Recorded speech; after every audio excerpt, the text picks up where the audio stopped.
Of the original article that I wrote. It was the same as this talk, Designing Better Levels Through Human Survival Instincts. If you Google search Chris Totten level design, that'll also bring it up. At the end of the article are links to a lot of books that are really helpful, so if you want to look for them that way, I also made sure that Christian Nutt got the recommended reading list out there. Yes? I just wanted to point out that the game Amnesia, The Dark Descent is a great study in light and shadow as well. Are you familiar with that? Huh? Are you familiar with that game? Have I what? Are you familiar with Oh yes, I am familiar with that game. I haven't had a chance to sit down and play it yet, but I am very familiar with that. The comment was that Amnesia, The Dark Descent would also be an excellent study in light and shadow utilized in a video game. Yes? Color? Yeah. I'm actually glad you asked that. So, like I said, there's a lot that can go into this. This is just a small snippet of some of the principles that we can utilize.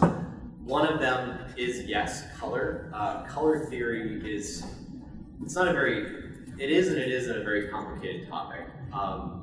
It is a very useful topic to what we do.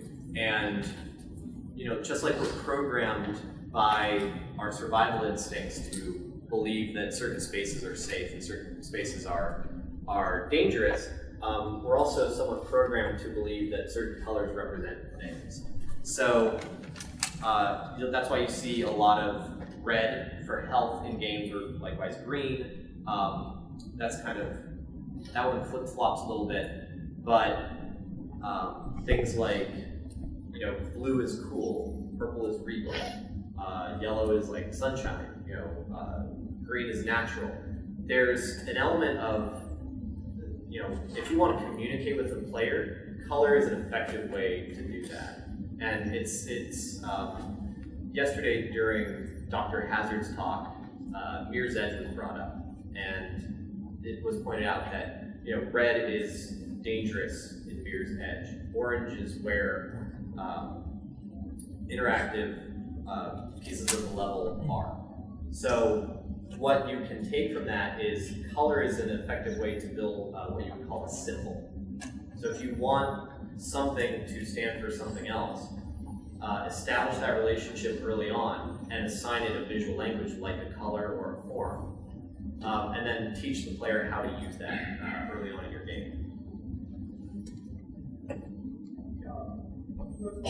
Deciding color meaning, it seems that in certain cultures, different colors have different meanings.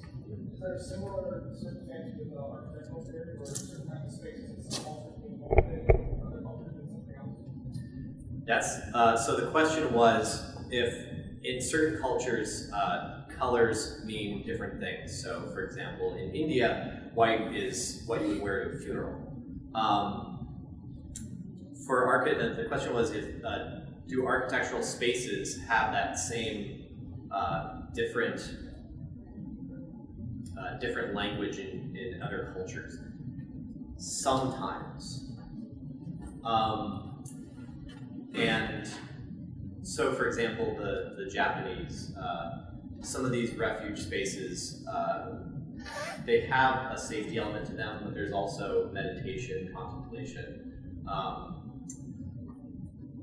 According to, I had in undergrad, I had an architecture studio professor that was doing her doctorate in bathroom design, and she was looking at Japanese bathrooms, and the theory behind some of their bathroom design is totally different than ours, at least the ones that are supposed to be a special experience. So, yes, there are differences, but they are documented differences, and there is actually a lot to learn from spaces like that. Yes? Architectural photography seems a good way to show off spaces. Is there any way you think camera placement in video games do you think of level design to show off the spaces you create? So the question is, architectural photography is a good way to show off spaces. Is there any value to where cameras are placed? I would say yes. Do you have any, I'm saying for the different spaces, I guess, that you talked about today, is there any specific way that you would position Yes, there is, and if I can go back. And I alluded to this. So, for example, with the Innsmouth level, I changed the perspective on the camera to elicit a different effect. That's one way to do it. For the people who are much better at camera programming than I am,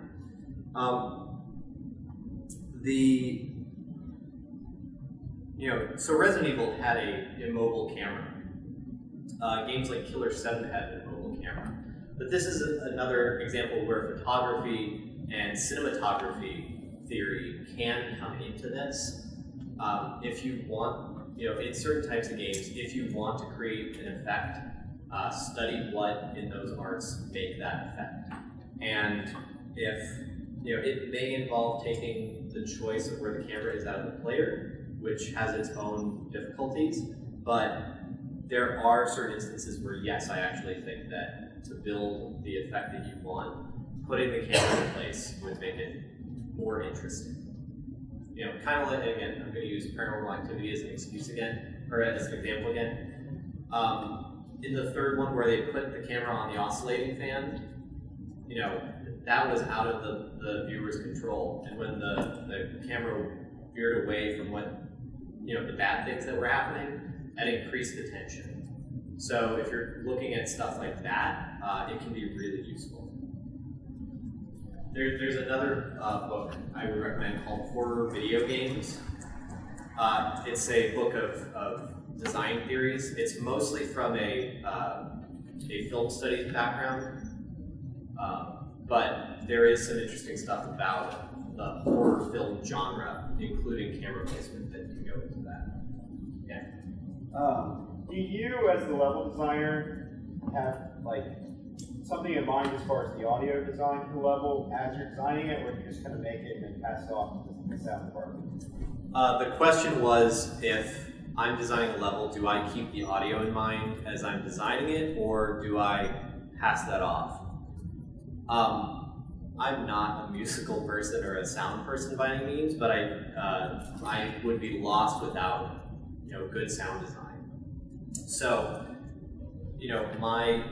the way I prefer to do things is talk to my sound guy, come up with ideas for how we can work together to create certain spatial experiences, and then try to build to what they can help you accomplish. And a lot of the team management aspects of this really are helped by communication. Where a level designer is talking to an environment artist, to go back to the question about color and things like that, creating that visual language may involve you talking to your environment artist, and instead of just them building stuff for you to put in a level, be like, hey, I need this specific thing because that'll communicate, and it's more about that holistic design instead of people in their different cubicles. You had a question that I'm going to get to you in the back. Do you have anything to say about mirrors and reflective surfaces and artificial space and So the question was mirrors and reflective surfaces. Is there any effect to be gained from that? I've not personally used those in level designs, but if you look at a film like Citizen Kane, where for example, his loneliness was emphasized at the end of the film by having him walk past that hallway with the mirror and it extending infinitely backward with just repeats of him.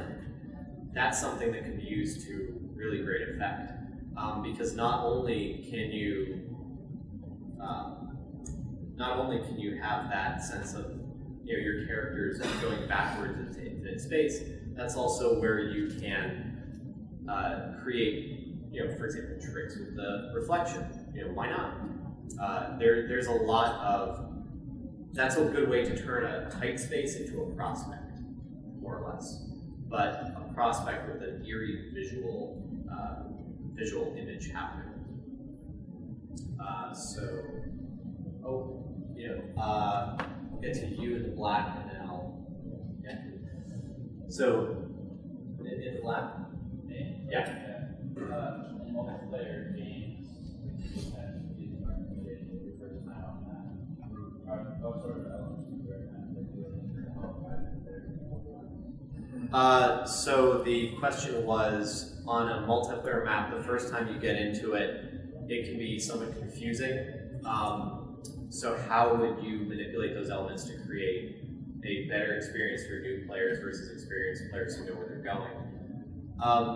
It harkens back to that element of building the visual language. So ramps upward. One thing that Counter-Strike always did very well was the maps were very simplistic, and they were sort of these nodes where the action would happen. So like where the terrorist team spawned.